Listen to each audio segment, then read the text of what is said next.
hear me now? Yes, I can hear you. Okay, I think it's just because the broadcast wasn't started. So, unfortunately, I think everybody else can hear us as well, but I think for where we are, that's probably okay. And we've got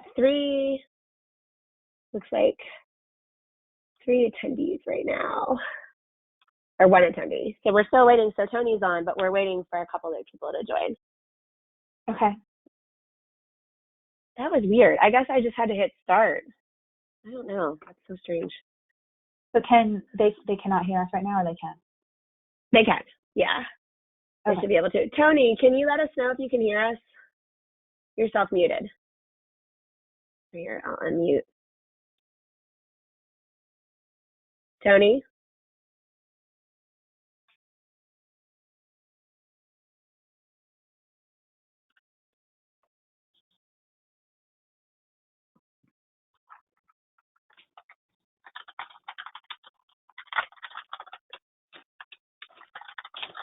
Tony, can you hear us? Hello? It says he's self-muted. I cannot unmute him. Oh, okay. Of course, I lost my voice yesterday. It's slowly coming back, so I sound a little manly. Oh, and no, mine's not any better. My allergies are killing me, so I sound the allergies. And actually, John's in. Hey, John, can you hear us? Or Brooke? Get somebody to confirm you guys can hear us. Oh, he's muted. Turn it. I don't know for sure if they can hear us. I'm going to answer. Yay! So I think for where we are, thank you, Brooke. So we're waiting for like a couple other people to join, so we'll give it a couple more minutes and then we'll just get started. So, and I'll minimize how much I'm talking because I sound like I swallowed a frog. So do I, so it's okay. We'll share that. I woke up Sunday and my voice was completely gone, so I'm just glad to be back to where I'm at today.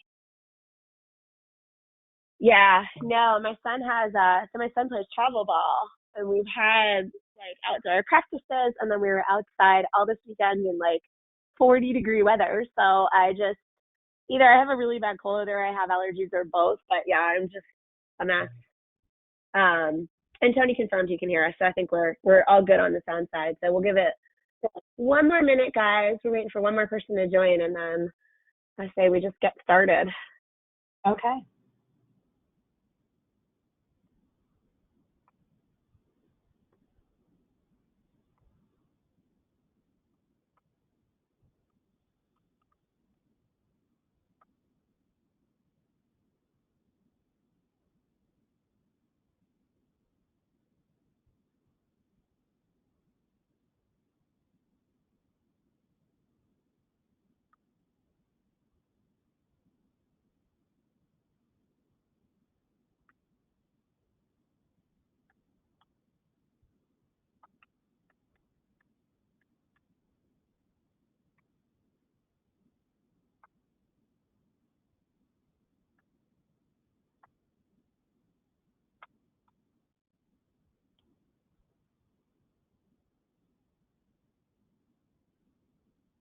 Okay, we've got everybody, so I say let's go ahead and get started. So good morning, everyone. Thank you for taking the time to join us today. Wanted to introduce Azuri from Avalara. She's going to be doing a webinar today on our tax compliance in 2022. So for all of you guys that spend lots of time dealing with sales tax, this is a great webinar, especially for, are you compliant, yes or no? I am going to go ahead and actually start the recording here in just a second. The recording should be available within 24 to 48 hours of us having the webinar, and it will be available on Stewart Technologies website. So I'm going to go ahead, start recording, and the floor is yours. All right. Good morning, everyone, and thank you so much for joining me. My name is Desiree Collins, and I'm a sales executive over here at Avalara. And today we're going to be talking about tax compliance. So let's see. There we go. So we have on our agenda today talking about the tip of the iceberg and what audit risk is.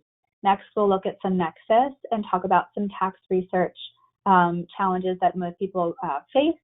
And then we'll look at improving the exemption certificate management tool and business licenses. And then we can talk about some best practices to achieve compliance. So rates are just the tip of the iceberg. A lot of times people think that when we talk about sales tax, we're talking strictly about what the rate is, but there's a lot more that goes into it. We have obviously some global tax, exemption certificates, e-commerce, B2C, and B2B, audit readings, accurate filings, customer satisfaction, use tax, Nexus, and tax research. So as you can see, there are several different factors that go into sales tax. Let's talk about understanding our audit risk. So a lot of people that come to me say, I'm not so sure, I've never been audited. How likely is it that I will be audited? We've been seeing that 60% of the audits are happening across 4 different industries: manufacturing, construction, wholesale and distributors, as well as retail. The most common mistakes that we're finding are Nexus oversights, misreporting use tax, and then not having the proper exemption management or document error codes on there. Obviously, some red flags that you'll see out there are not having any sales tax on an invoice. And what the auditors will do is request proof of why you did not collect sales tax. We've been seeing that the average cost is around $114,000 for each audit that happens across several different industries. The states are very desperate to collect that sales tax revenue. In fact, it makes up about 50% of each of the states' revenue is from these audits. So you definitely want to make sure that you are compliant. Most of the customers that I talk to in the stage space say to me, most of my sales tax are exempt. We don't have a sales tax problem, but in fact you do. Let's start with Nexus and where it all starts. So what is sales tax Nexus? That is the connection between a seller and a state that requires the seller to register and then collect and remit those sales tax into the state, or prove why you don't need to collect the sales tax. Certain business activities, including having a physical presence or reaching a certain sales threshold, may establish Nexus with the state. Most of you are familiar with the physical Nexus. This has been in play for many, many years. So this is having salespeople or inventory or a headquartered building, brick and mortar building, that will cause your physical Nexus. But several years ago, about 4 years ago, for South Dakota versus Wayfair came about economic Nexus. Economic Nexus based selling state. If you reach certain thresholds, you will establish a Nexus where you are required to collect and remit that sales tax back. This is a map of all the states that require economic Nexus. And you can see here that the requirements vary from state to state. Some of them are gross sales, some of them are taxable sales, and some of them have a dollar threshold versus a transactional threshold, and some have both. So as you can see, it's pretty complicated to understand where you might have Nexus. A lot of people say, but most of my sales tax are exempt. Do I need to register? Do I need to file that $0 tax return? And the answer is yes. As we saw before, that each of these states have different laws. So we can go ahead and talk about that coming up. Another portion of becoming compliant is looking at business licenses and permits. What is a business license? So there's several different types of business licenses. You can see here at the bottom that for each one, it gives some examples of what you might see. So for example, business licenses, maybe a liquor license or a contractor license.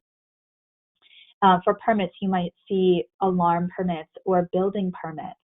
Sales tax registration, once you get your tax registration number, it will never expire, but there's several different types of tax registrations. There's sales tax registration, payroll tax registration, and withholding tax registration.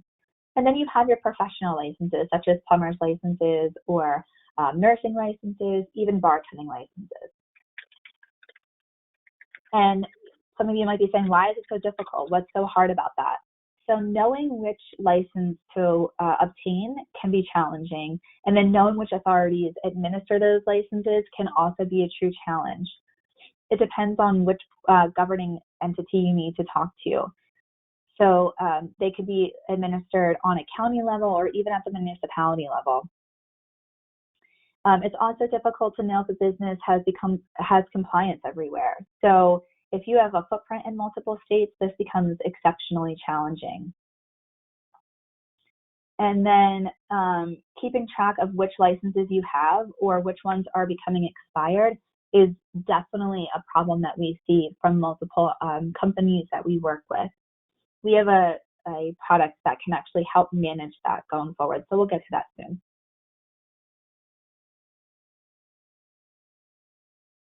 So let's talk about some best practices to get yourself compliant. So the first step is going to be understanding your Nexus, and there's a couple different ways that you can do that. So Avalara has a free basic assessment online.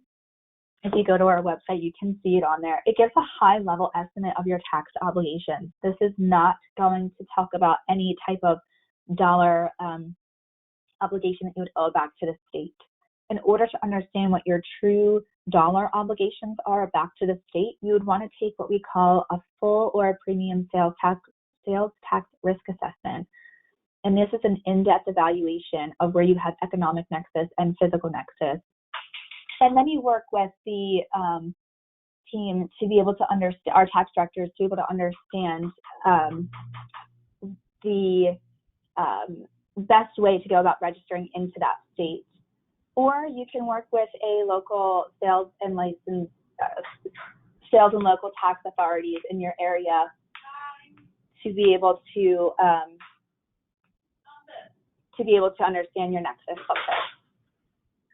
And if you could share that website with us, that would be awesome. Absolutely. Or is that what you're about to do?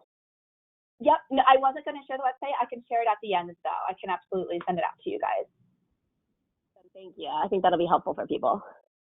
Yeah, absolutely. It's a great place to start just so you can see, and if it will color code out for you where you guys have some type of nexus with the state. And if you see that there are several states there, that's when you might want to call us and just maybe look to see if we have you should be doing a deeper dive into that full assessment. So it's a great place to start with the basic, and then you can start, move on to the full or premium. Once we understand where you have the obligations, you want to make sure that you register into those appropriate jurisdictions. So Avalara can definitely do that registration with you. You can either do a standard registration or a voluntary disclosure agreement, which will give you penalties, fines, and fees abatement. You'll work with our team to understand which avenue works best for you, and then we go ahead and do all the work for you. Another best practice would be to invest in a powerful tax research tool. So we kind of call this our Google for sales tax. So this product here gives you access to understanding what products and services might be exempt, where they might be exempt, what is taxable, what is non-taxable, and why. The great thing about this tool is that it talks about it in plain English, and then it has the legislation over to the side that has some of that jargon that makes it a little bit more challenging to understand. But if an auditor were to ever come to you, you can print that out and show that to them. You'll also have audit defense support with our tax attorneys that you have access to. So if you have any questions, you can reach out to them. They get back to you within 24 hours via email or via phone call, just to help give you individualized answers to your questions. And then we can build out libraries for you that have specifically what you sell to understand, again, where you have obligations. Investing in an end-to-end tax compliance automation is really where it's going to start. So as we said, it's not just the rates. So we're going to take a look at your customers, and we're going to see if they're exempt. And if they're exempt, we're going to want to have an exemption certificate to be on file. We're going to make that transformation from paper to digital, and we're going to get those exempt documents into our software platform. When we do see a sale that's going to be taxable, we're going to make that sales tax determination for you and return that back to your system so that you can go ahead and invoice your customers. And then because we have all that data, we're able to do the filing for you automatically. So there's no more guesswork of which form you need to file, how to fill out the file, and the timing of the schedules. That'll be all set up within your console. The certificate management piece that we just talked about, this is where you're going to store the exemption certificate on file so that if an auditor were to ever come to you and you say, hey, these sales between this date and this date, had no tax on them, why? You can go in, look at your sales from this date to that date, pull out any exempt customers, provide the exemption certificates to them in a PDF format, making it streamless for you to be able to go through the audit process. Your customers have the ability to go on and create, if you have a shopping cart on your website, to create their profile and add their exempt certificate to the profile so that during the checkout process, they're able to select that they are tax exempt and they no longer have to have tax applied to that sale. It's all within the shopping cart for the customer. As we said here, this is just is this purchase tax exempt? They would click this in the shopping cart, and that's where they can go into the portal and enter all the information, and that will stay in their profile as long as they continue to buy from you. When we do need to calculate a sales tax rate, we take the longitude, latitude of the address that you put in there. We do a validation. We assign the correct jurisdiction to it, and then apply those correct rates to the sale. This is all done in real time, so there's no delay to you or your customer getting that rate returned back to them. We have an entire team that all day, every day, all they do is look up sales tax rate changes and update the software so that you never have to update that anymore. And we also have the ability to manage your use tax. So you can see here, there's a use tax tool that you can go in and reduce your expenses by identifying vendor sales tax overcharges. Because we have, again, all this information in our cloud, we're able to manage the returns for you on a timely basis. It's similar to doing a third-party outsourcing of your payroll. We do a lump sum draw and then pay the states out individually when it comes time for that state's return timing.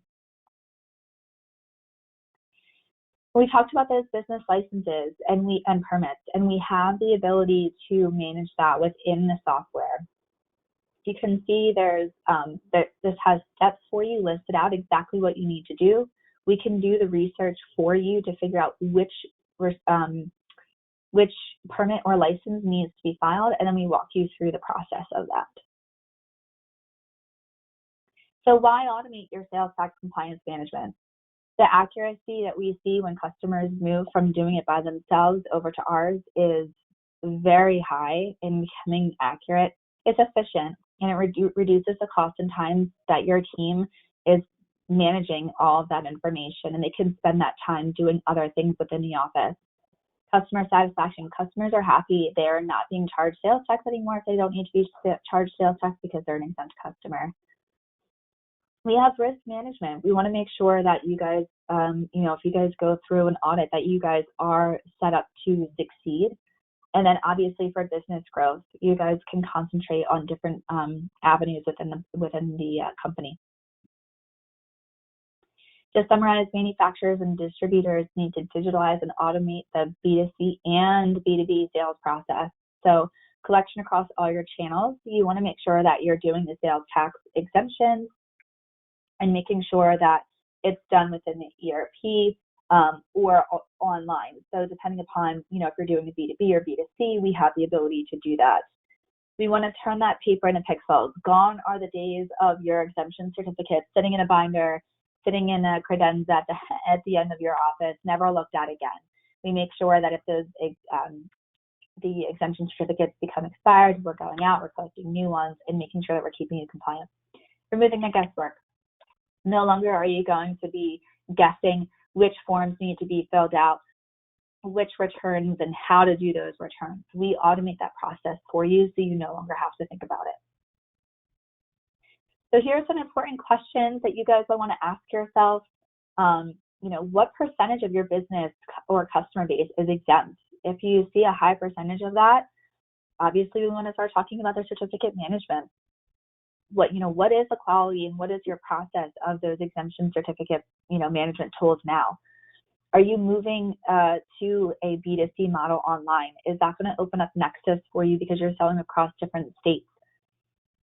Can you afford to have delays in your orders or lose business? Everyone's answer to that is no. So if you have any further questions, obviously reach out to us. Does anyone have any questions that I can answer for you today? Well, I think one thing I just wanted to mention, because there's a few of us that are in the state of Maryland, but one thing that goes on quite frequently for various states, in Maryland we ran into it last year, is the states will redefine what's taxable. So in our business, for example, the state of Maryland redid what was taxable from digital sales. And so there was stuff that we were doing that wasn't subject to sales tax, and then in March of 2020, it became subject to sales tax. And so one thing I just wanted to put on everyone's radar is that you can't assume that what you're doing today that's not taxable won't become taxable tomorrow. And really the other thing to highlight, because it does change, is that every state has different ground rules for what defines Nexus. So for example, in the state of Colorado, you have to have $250,000 of net sales before you have to worry about reporting to the state of Colorado that you have sales tax, but other states may not follow the same ground rules. So, one thing that's nice about the whole Avalara tax compliant component is that it's really actively monitoring for any situation where you could have Nexus. And there are some states like California, Ohio, Louisiana, to name a few, where the way that they do their sales tax is super complicated. So it's by state, then by county, then by city. And so it's a three-pronged tax collection that you actually have to worry about. And so when you start doing regular business in those states, Avalara actually will manage those sales tax rates for you. So you're not trying to figure out on a by a ship to you location basis, are you subject to sales tax or not? Because at the end of the day, when you're shipping any product, it's where you're sending the product that defines the Nexus, not the state that the customer is located in. So I just wanted to mention that to everyone on the call, so they're kind of thinking about those sides. Now, obviously, sales and use tax is obviously a big one as well, but I know for most people, when they get nailed, it's usually on the customer side of life, not the sales and use tax, at least not as much. So just with that in mind, is there any questions? I don't know if you can see my hand. I wanted to ask a question. Yes, please do. Yeah, I have actually two questions in mind. First of all, thank you so much for the presentation, though this was very helpful. First of all, are there states that actually tax services, not products, or is sales tax entirely a product tax? And my second question was on mail. If you're not actually selling a product, but instead sending mail out to different states, is that a taxable product when you're just sending solicitations and mail and the appeals, or are there states that actually tax mail rather than products? So we could work with the Avalara tax research team and take a look at that. I don't actually know the laws on that off the top of my head, but I would be happy to take that question back to our team. And I'm sorry, can you repeat the first question?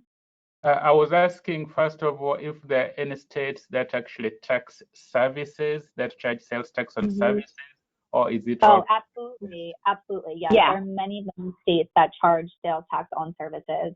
And and as I said earlier, some of them are charged based on the gross sale, and some of, this calls Nexus is based on the gross sales or the taxable sales. So I would encourage you to reach out to me afterwards, and we can set up a call with our sales tax research team just to take a look at some of the products and services that you guys are offering to see if you guys are creating an obligation in any of the states.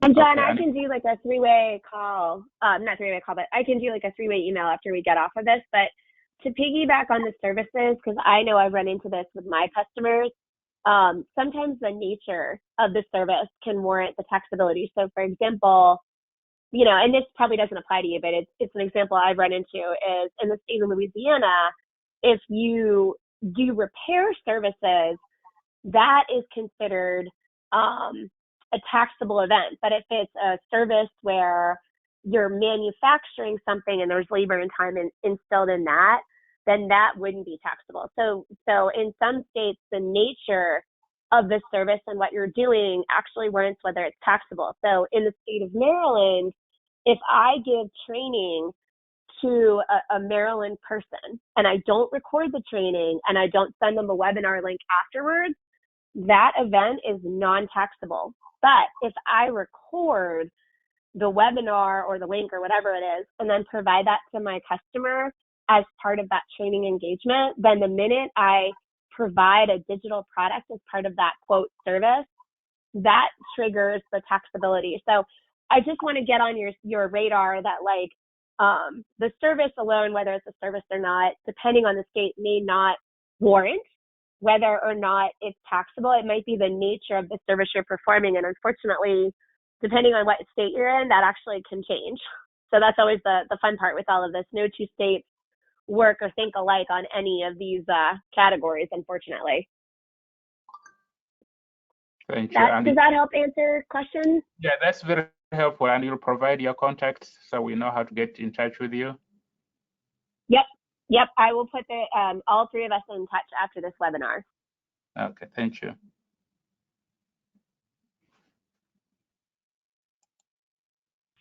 What other questions? Beverly and Brooke. Oh, go ahead, Brooke.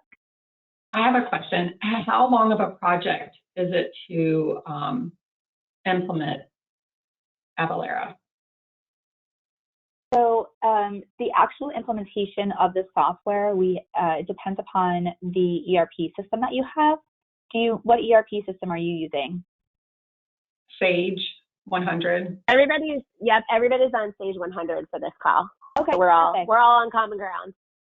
Okay, awesome. So Sage 100, we give an average of 104 days, but I've been seeing it done in around 60 to 70 days. It truly depends on how much your team is able to dedicate to it.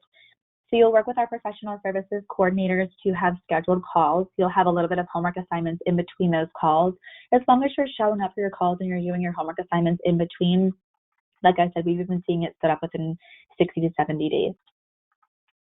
And Brooke, if this helps, usually because I've gone through quite a few of these at this point, and usually the things where people sometimes request time is how long they want to chase their customers for a tax-exempt certificate. Some people say, I'm going to do a couple rounds, and if you don't have a tax-exempt certificate in by go live date, well, tough poo on you. You're going to get charged sales tax until you get that tax-exempt certificate in. Other customers have said, no, we want to give our customers a chance to get those tax-exempt certificates in. So usually, and Desiree, correct me if I'm wrong, usually that is where I normally see the implementation get held up, is how much of a grace period do you want to extend to your customers to get compliant and provide you with the right tax-exempt certificate for the right state that you're asking for.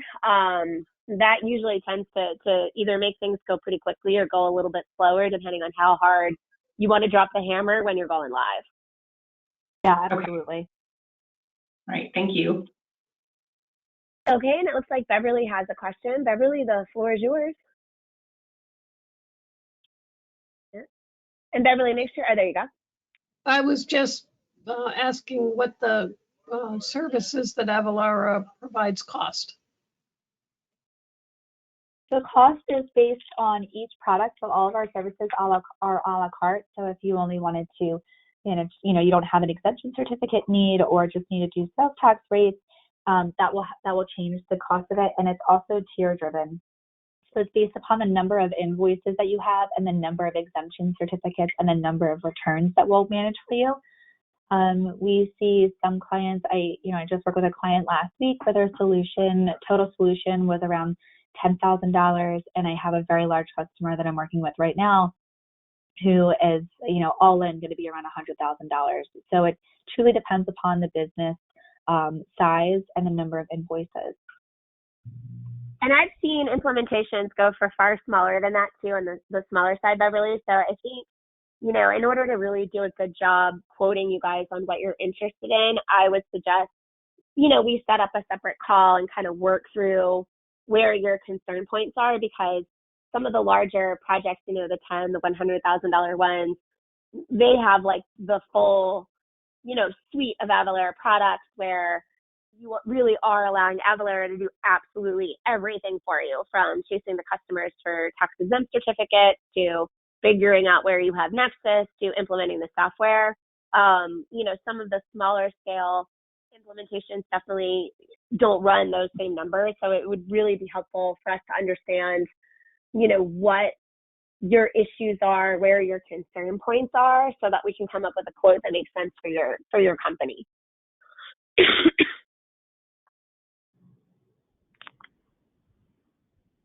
Is there any other questions? I think we got Brooks and Beverly. Does anybody else have questions?